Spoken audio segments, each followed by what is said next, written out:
Relação perfeita, cara, mas com esse momento do Fluminense, assim, o que você enxerga que esse time ainda pode melhorar? Não, primeiramente, boa noite. E em relação ao momento, é um momento excelente do time, construído com muito trabalho. E eu acho assim que a sequência é uma coisa. Não tem naturalidade, é tudo muito esforço. Os jogadores se dedicam cada vez mais e entendem que cada jogo tem que ser tratado como uma grande final. Que é difícil a gente ter esse tipo de consciência. O futebol é tudo muito rápido. A gente tem que tratar assim, porque se não trata assim, tem uma outra coisa que vem que a gente tem que evitar ao máximo, que é um certo relaxamento. Então a gente tem que saber aprender quando perde, saber aprender quando ganha. Não acho que o time fez uma partida perfeita, longe disso. Nem hoje, nem no dia do 7-0, nem na final contra o Flamengo. A gente tem coisas para corrigir, coisas para melhorar. Acho que o segundo tempo a gente demorou para ler o jogo que estava pedindo, então eles cresceram um pouco. Mas de maneira geral a equipe fez uma partida muito boa, com muito mérito para vencer. Que pese o juiz ter tentado arrumar um pênalti lá que não sei de onde foi que ele viu. Mas a equipe fez uma partida muito boa nos dois tempos. No primeiro tempo foi uma partida mais técnica, mais vistosa, mas no segundo tempo a equipe soube se defender muito bem e teve chances para fazer mais gols também em alguns lances de contra-ataque. Gente, Gabriel Amaral, Raiz Tricolor. Parabéns pela vitória, pela sequência. Eu vou fazer duas em uma, mas estão tudo dentro do mesmo assunto, que é a defesa. O Fluminense, dentro da sequência que o Gustavo citou, o Fluminense está uns jogos seguidos sem levar gol, né? Você considerar ali também o jogo contra o Flamengo, que foi um gol no último minuto, que afetou muito pouco ali dentro do que foi o resultado do jogo, é uma sequência longa. Eu queria que você comentasse um pouco essa questão da defesa. Isso virou uma pauta geral, até pelo seu discurso, também no vestiário, no último jogo, sobre essa questão da defesa, detalhes que fizeram talvez melhorar. A gente vai lembrar que na sua outra passagem aqui lá em 2019, isso era uma das coisas que mais te pegava de gol de contra-ataque, então te incomodava. Você já comentou algumas vezes sobre isso. E o outro detalhe é sobre o Felipe Melo. Essa sequência ela começa ali justamente no pós-jogo contra o Sporting Cristal, e você já falou algumas vezes, você considera que houve falta naquele gol. Então, se você considerar que foi um gol irregular, é uma sequência com o Felipe Melo e que o Fluminense não leva gols. A importância dessa entrada do Felipe Melo, mas, por outro lado, dele não terminar os jogos. Por que ele não está terminando os jogos? É só questão física? É alguma questão? Você acha que você não pode incomodar no futuro por uma questão de repente, já ser uma substituição necessária dentro de algum jogo? Então, eu acho que eu vou aproveitar a que você falou do Felipe Melo para reforçar um discurso que eu tenho já há muito tempo. As pessoas têm uma necessidade muito grande de arrumar culpado. Tentaram já desde o ano passado, começo desse ano, até antes da partida contra o Flamengo, encerrar a carreira do Felipe Melo. Muita gente. Então, muita crítica. Se você olhar pelo momento de hoje, críticas muito injustas. Como tentam fazer um pouco com o Thiago Santos. Muito provavelmente, aos poucos, o Thiago Santos vai... Só um cara que não entende de futebol acha que ele entrou mal hoje, ou mesmo contra o América. Que aí o cara não pode errar. Então, assim, começa a crítica. Então, essa pessoa, o Arias pode errar 2, 3, 4, 5 vezes, o Ganso também, o Cano também. Mas o Thiago Santos, já vem, se ele errar uma vez, ele já passa a ser um jogador ruim. E o Felipe Melo, ele é tão bom que com 40 anos ele jogou a final com uma cruz nas costas e conseguiu fazer uma partida impecável e continua jogando de maneira muito boa. Uma hora ele pode errar como o Nino erra, todo mundo erra, uma hora ele vai errar e pode acontecer. Então a gente tem um ganho técnico, um ganho de experiência. Obviamente que o Felipe não é o mesmo jogador fisicamente que ele era 10 anos atrás, mas ele tem tecnicamente da média. Ele é um dos poucos jogadores no mundo que consegue botar a bola de 60 metros. É um jogador que tem muita confiança, é um jogador que tem liderança.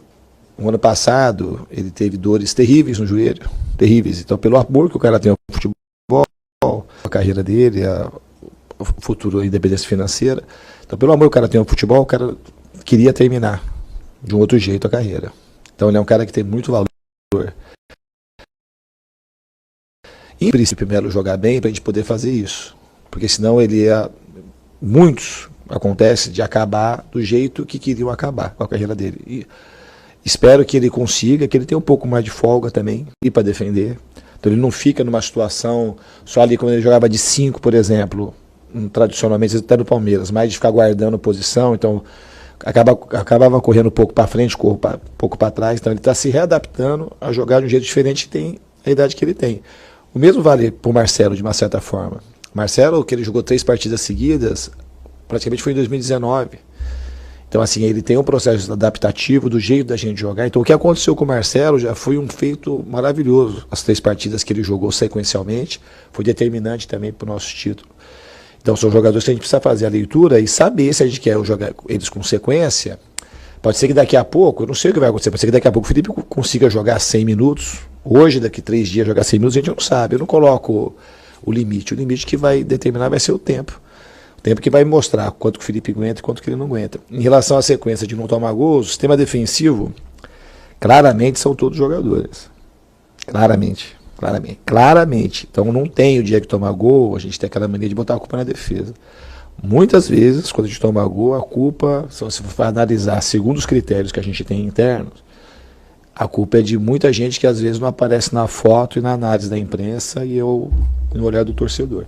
Então o time está muito comprometido e aí isso acontece muito por conta daquilo que o Cano e o Ganso entregam na marcação, que consegue proteger o sistema defensivo. Silene do canal Flu News. Eu queria fazer uma pergunta para você, justamente essas questões. O Fluminense vem jogando bem e tem tido placares de 3, 4, e aí as pessoas questionam quando é 1-0, como foi no jogo da Libertadores, e eu entendo que o importante para o Fluminense é manter sempre as vitórias. E aí as pessoas questionam assim, o Keno, por que o Felipe Melo saiu? Eu queria que você falasse um pouco sobre isso, se você também, nessas substituições, está testando outras possibilidades, outras formações, e para que melhore cada vez mais. Eu troquei porque eu acho que era o mais importante para o time. Eu acho que não tinha necessidade do Felipe Melo ficar mais do que ele jogou. Talvez ele dobre o jogo, não sei quem vai jogar contra o Paysandu, mas talvez ele saia jogando, talvez não. Então eu achei importante, já tinha jogado 75 minutos, eu achei que já estava adequado para ele até ali. Então não é porque eu estou testando uma formação, outra formação. No caso, fiz o que eu achei que era melhor. Não estou fazendo uma coisa. Hoje não era um jogo para ficar testando. Jogo 2-0 não quer dizer nada que o placar está ganho.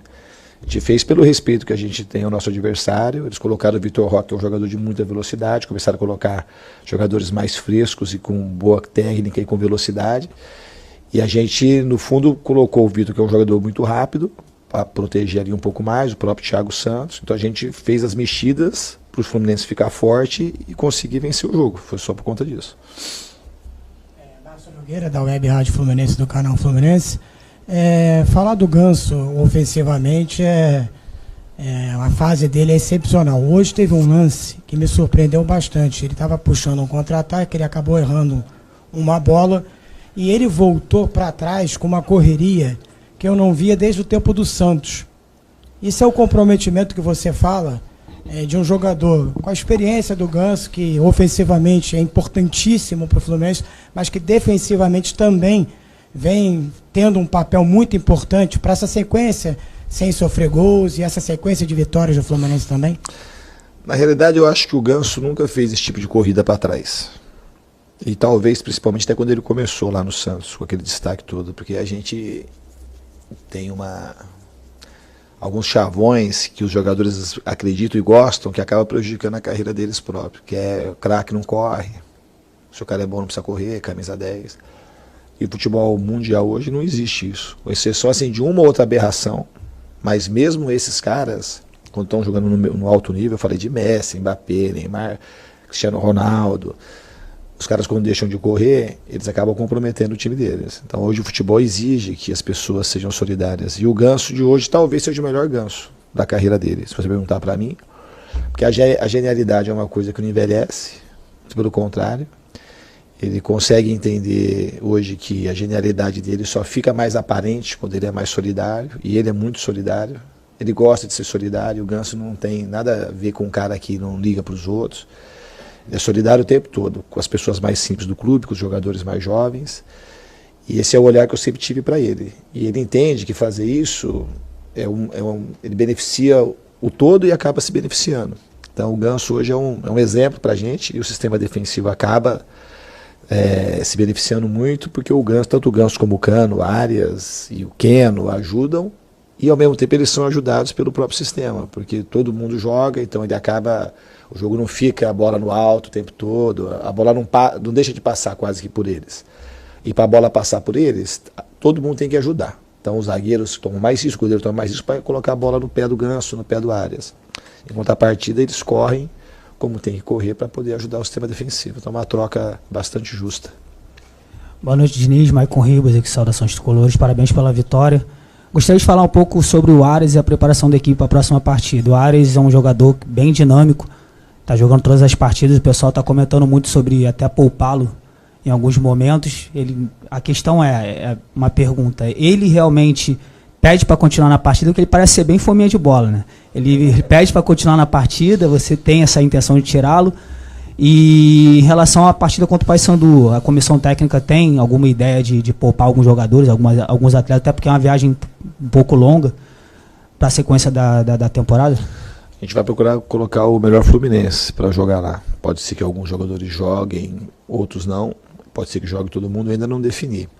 Em relação ao Arias, ele é um jogador que gosta de ficar no campo, mas na realidade o Arias já foi poupado contra o América, ele estava com incômodo, já não jogou. Esse último jogo ele jogou, saiu faltando 20 minutos, então ele não está numa sequência tão grande assim. Já teve sequências muito maiores, mas ele é um jogador jovem e que tem muito recurso físico.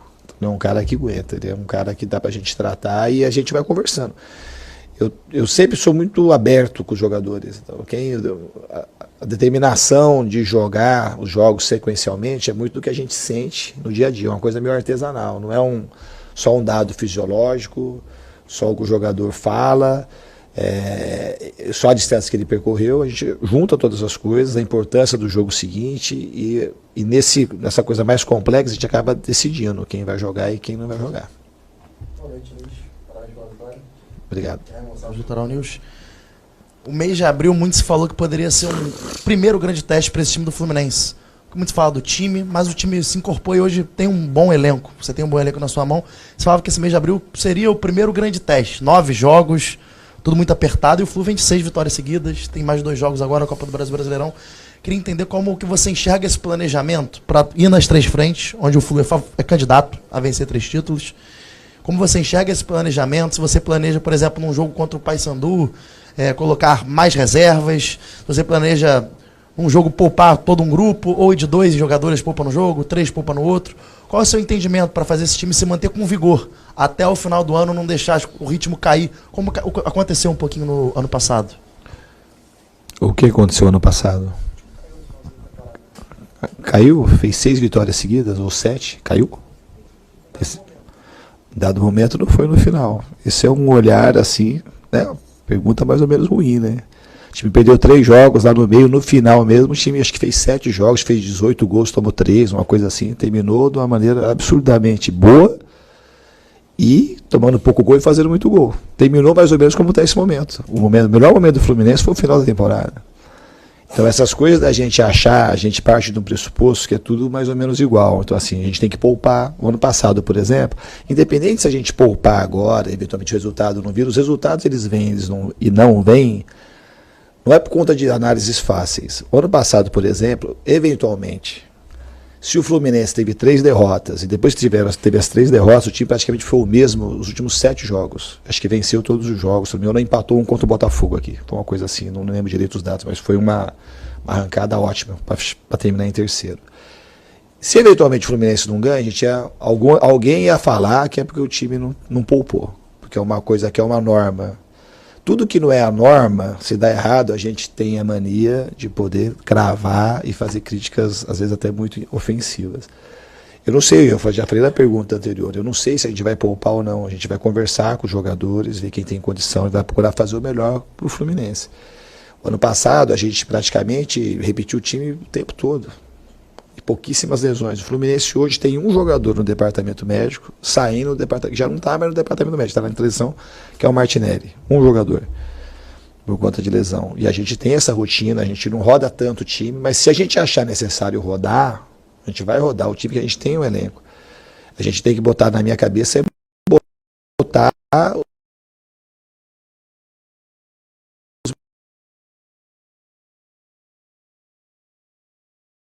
que a gente tem chance, os times assim têm chance de ganhar, a gente vai entrar para vencer as competições.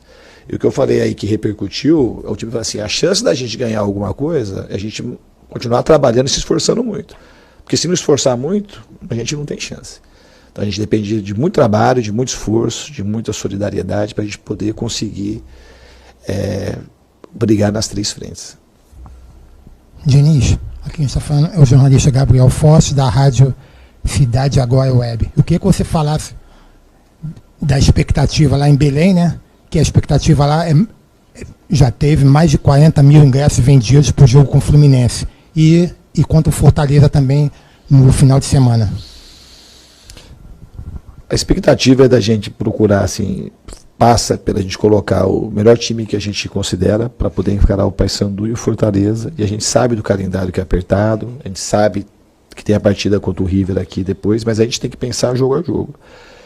Então a gente não vai, vamos ver como os jogadores chegam amanhã, a segunda-feira, tem a viagem, a gente vai definir o melhor time para jogar na terça, fazer as trocas que a gente tiver que fazer, e depois o sábado a gente vai pensar jogo a jogo. A gente não vai priorizar uma competição nesse momento, a gente vai procurar fazer aquilo que a gente acha de melhor internamente.